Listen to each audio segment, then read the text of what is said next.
Good morning, students. We are observing Mental Health Week from 4th October till 10th of October.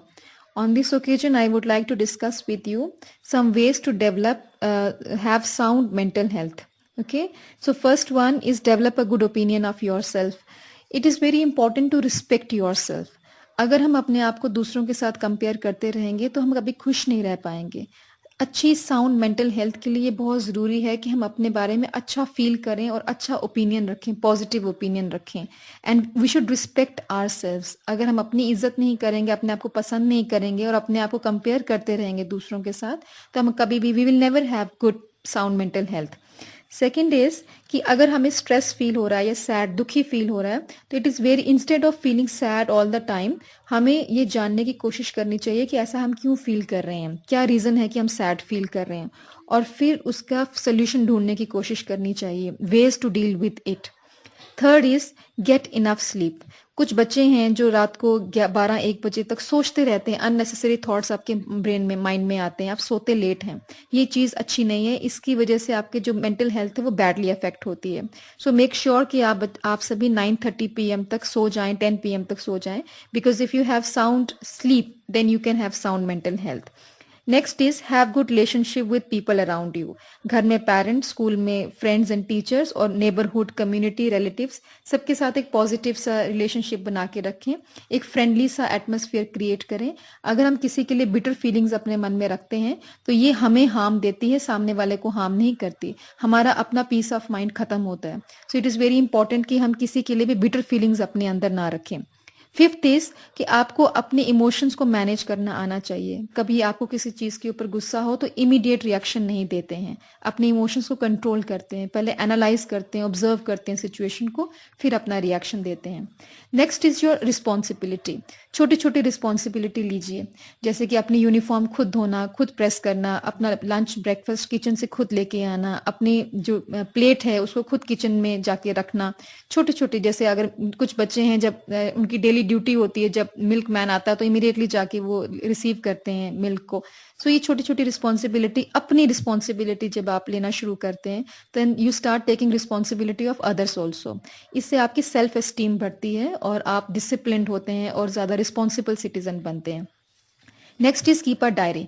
बहुत से बच्चे हैं, बहुत कुछ फील करते हैं, जितने भी इमोशंस आपके अंदर आ रहे हैं इन सबको अपनी डायरी पे नोट कीजिए। जब आप इसको डायरी पे नोट कर लेते हैं तो आप बहुत स्ट्रांग फील करते हैं, मेंटली स्ट्रांग फील करते हैं। Next is it's not what you से बट इट्स हाउ यू से इट। आपकी बॉडी लैंग्वेज, आपकी टोन, आपकी वॉइस, ये सब चीजें बताती हैं कि आप कितने शांत हैं या आप कितने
नमस्कार प्यारे बच्चों, आज मैं आप लोगों के समक्ष एक भारत श्रेष्ठ भारत कार्यक्रम के अंतर्गत तेलंगाना राज्य के इतिहास तथा वहां की संस्कृति के बारे में अवगत कराने जा रहा हूं। जिस क्षेत्र को आज तेलंगाना कहा जाता है वो कभी हैदराबाद प्रांत का हिस्सा हुआ करता था, जिसका 17 सितंबर 1948 को भारत में विलय हो गया। इस राज्य में पहले अलग अलग समुदायों का राज हुआ करता था। हालांकि 1687 में यहाँ मुगलों के शासक औरंगजेब ने राज किया था और फिर ब्रिटिश शासन तक यहाँ निजामों का राज रहा। स्वतंत्रता के बाद भारत सरकार के समक्ष निजामों ने यह प्रस्ताव रखा जिसके तहत हैदराबाद राज्य को सरकार के अधीन ही नहीं बल्कि नियमों के तहत राजशाही राज्य के दर्जा की मांग की थी, लेकिन भारत सरकार ने इनके इस प्रस्ताव को स्वीकार नहीं किया। 26 जनवरी 1950 को सरकार ने एम बेलोडी को हैदराबाद राज्य का पहला मुख्यमंत्री बनाया। 1969 में तेलंगाना को एक अलग राज्य घोषित करने के लिए जय तेलंगाना आंदोलन की शुरुआत हुई। यह आंदोलन धीरे धीरे पूरे राज्य में फैल गया। 2001 में तेलंगाना आंदोलन को जिंदा रखने के लिए के चंद्रशेखर राव ने तेलंगाना राष्ट्र समिति की स्थापना की। तेलंगाना को राज्य बनाने की घोषणा भारत सरकार ने 9 दिसंबर 2009 को आधिकारिक रूप से की थी, लेकिन सरकार की घोषणा सुनने के बाद ही राज्य के कई हिस्सों में जगह जगह हिंसा हुई, जिसके चलते सितंबर 2009 में भारत सरकार ने इस मुद्दे को आगे बढ़ाने की कोशिश नहीं की। अंत में काफी संघर्ष के बाद 2 जून 2014 को तेलंगाना भारत का 29वां राज्य बन गया। के चंद्रशेखर राव इस राज्य के पहले मुख्यमंत्री बने। ये वही चंद्रशेखर राव थे जिन्होंने अलग से तेलंगाना राज्य के लिए संघर्ष किया था। तेलंगाना राज्य की आधिकारिक भाषा तेलुगु है। 1948 से पहले हैदराबाद की आधिकारिक भाषा उर्दू हुआ करती थी, लेकिन जब हैदराबाद को भारत में शामिल किया गया तो इस राज्य की आधिकारिक भाषा तेलुगु बनाया गया। तेलंगाना की संस्कृति में फारसी, मुगल, कुतुबशाही और निजाम की परंपरा का मिश्रण देखने को मिलता है। यहाँ पर सबसे अधिक दक्षिण भारत की संस्कृति का ही प्रभाव देखने को मिलता है। इस राज्य की संस्कृति काफी समृद्धि से भरी हुई है। यहाँ पर कई तरह की शासकीय संगीत, पेंटिंग, बुर्रा कथा, लोक नृत्य, कठपुतली का शो, पेरिनी, शिव तांडव, गुस्ती नृत्य और कोलातम देखने को मिलते हैं। तेलंगाना में 2 प्रकार के व्यंजन बहुत ही प्रसिद्ध है, तेलुगु व्यंजन और हैदराबादी व्यंजन। तेलुगु व्यंजन दक्षिण भारतीय व्यंजन का मुख्य हिस्सा है। तेलंगाना में त्योहार बहुत उत्साह से मनाए जाते हैं। लोग विशेष प्रार्थना के लिए मंदिर में जाते हैं। तेलंगाना की प्रमुख धर्म हिंदू धर्म तथा इस्लाम धर्म है। हालांकि 6वीं शताब्दी तक बौद्ध धर्म प्रमुख धर्म हुआ करता था। इन्हीं चंद वाक्यों के साथ मैं अपने शब्दों को यहीं विराम देता हूं। नमस्कार। नमस्कार प्यारे बच्चों, आज मैं आपको एक भारत श्रेष्ठ भारत कार्यक्रम के अंतर्गत तेलंगाना राज्य के इतिहास व संस्कृति के बारे में बताने जा रही हूँ। तेलंगाना राज्य कभी हैदराबाद प्रांत का हिस्सा था, जो आंध्र प्रदेश में है। भारत की स्वतंत्रता के बाद हैदराबाद के निजाम इसे भारत में विलय करने के इच्छुक नहीं थे। जब तेलंगाना विद्रोह मूल रूप से एक किसान विद्रोह था, तब इसे हैदराबाद में 1946 और 1951 के बीच वामपंथी दलों द्वारा समर्थन दिया गया था। दिसंबर 2009 से तेलंगाना आंदोलन तेज हो गया। तेलंगाना 2 जून 2014 को आंध्र प्रदेश से अलग होकर भारत का 29वां राज्य बन गया। यहाँ का राज्य पक्षी पालापिट्टा, जिसे इंडियन रोलर और ब्लू जे भी कहते हैं, और राज्य जानवर जिंका यानी डियर है, और राज्य फूल तांगेड़ू है। तेलंगाना राज्य की राजधानी हैदराबाद है और राजभाषा तेलुगु व उर्दू है। इसमें 33 जिले हैं। तेलंगाना में महिलाएं गोटेदार साड़ी पहनती हैं, साथ ही कमर में कमरबंद भी इनकी पोशाक का हिस्सा होता है। वहीं पुरुष कमीज और गोटेदार लुंगी पहनते हैं। तेलंगाना में ज़्यादातर व्यंजन रोटी आधारित होते हैं। यहाँ की प्रसिद्ध डिश में जोन रोटी, डिब्बा रोटी, सज्जा रोटी और उपदी पिंडी भी शामिल है, और मिठाई में नारियल के लड्डू भी बहुत पसंद किए जाते हैं। इसके अलावा चकिनालू और सकिनालू यहाँ का प्रसिद्ध भोजन है। इसे मकर संक्रांति में बनाया जाता है। तेलंगाना राज्य का पारंपरिक नृत्य पेरिनी शिवतांडवम है। इसे मूलतः पुरुषों द्वारा प्रस्तुत किया जाता है। इस नृत्य को डांस ऑफ वॉरियर्स यानी वीरों का नृत्य कहा जाता है। पेरिनी शिव तांडवम नृत्य भगवान शिव को समर्पित होता है, जो कि ड्रम की ताल पर किया जाता है। तेलंगाना में बोनालू या देवी महाकाली बोनलू एक हिंदू त्योहार है जिसमें देवी महाकाली की पूजा की जाती है। बोनालू तेलंगाना का वार्षिक त्योहार है जो हैदराबाद, सिकंदराबाद और तेलंगाना के अलावा भारत के अन्य कई हिस्सों में मनाया जाता है। यह आषाढ़ महीने में अर्थात जुलाई अगस्त में मनाया जाता है। तो बच्चों, यह है तेलंगाना राज्य के बारे में कुछ रोचक तथ्य। धन्यवाद।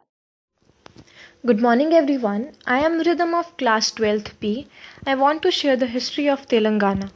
Telangana is the 29th and the youngest state in the Union of India. The Telangana region was part of the Hyderabad state from September 17, 1948 to November 1st, 1956 until it was merged with Andhra state to form the Andhra Pradesh state.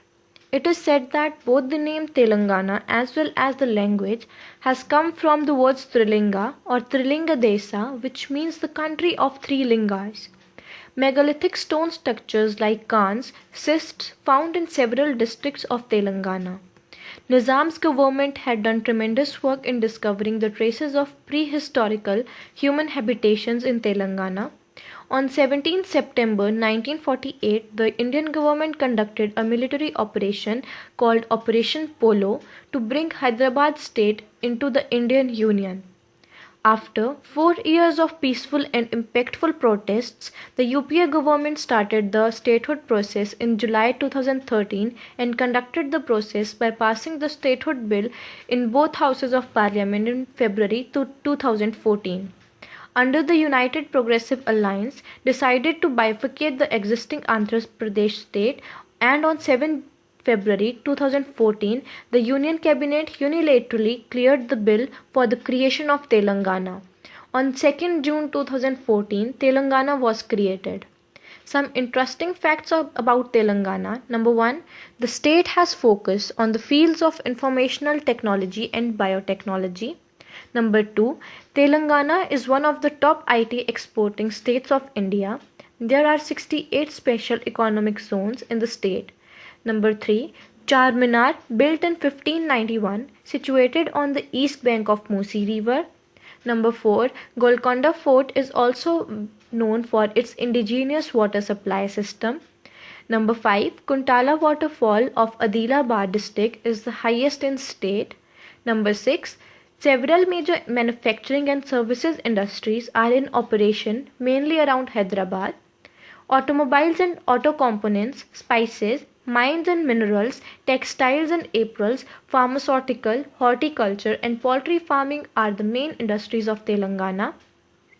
In terms of services, Hyderabad is nicknamed Cyberabad due to the location of major software industries in the city.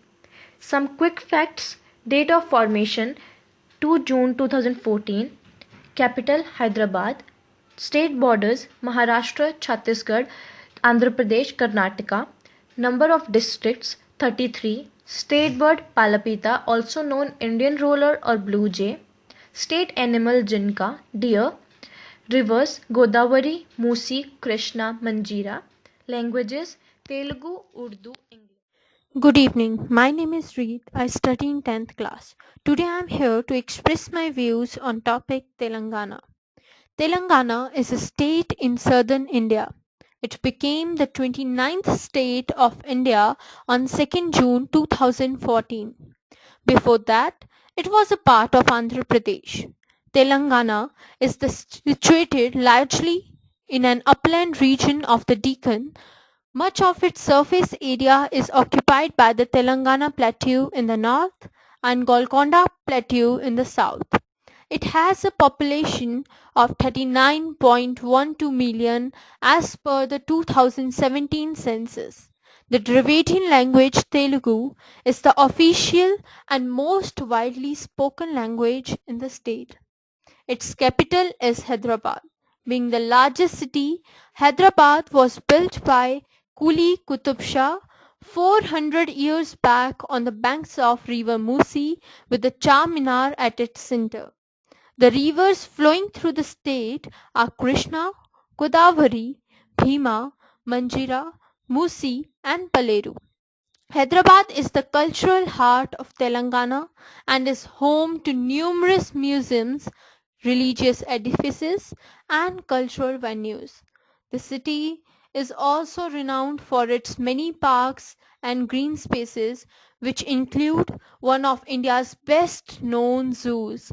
In addition, Hyderabad and Warangal are noted for a wealth of historic sites in and around them that chronicle the centuries of Muslim rule in the region. Hyderabad, dubbed Tollywood, is also the center of a thriving Telugu language film industry. Telangana is a landlocked state with Maharashtra, Karnataka, Chhattisgarh, and Andhra Pradesh as its border states. K. Chandrasekhar Rao is the first and current Chief Minister of the state from Telangana Rashtriya Samiti. Telangana stands first in the states with respect to average growth rate of its own tax revenue. It has achieved an average growth rate of 13.8% during the last 4 years. It has 17 Lok Sabha seats and 119 assembly seats. It is 12th most populated state in India. Thank you. Good evening. Today I am Simran of class 10th is going to say something about Telangana. Telangana is a state in southern India. It became the 29th state of India on 2nd June 2014. Before that, it was part of Andhra Pradesh. It has a population of 39.12 million as per the 2017 census. Its capital is Hyderabad, being the largest city. Hyderabad was built by Quli Qutub Shah 400 years back on the banks of river Musi, with the Charminar at its center. The rivers flowing through the states are Krishna, Godavari, Bhima, Manchira, Musi, and Paleru. Telangana is a landlocked state with Maharashtra, Karnataka, Chhattisgarh, and Andhra Pradesh as its border states. K. Chandrasekhar Rao is the first and current Chief Minister of the state from the Telangana Rashtriya Samiti. It has 17 Lok Sabha seats and 119 assembly seats.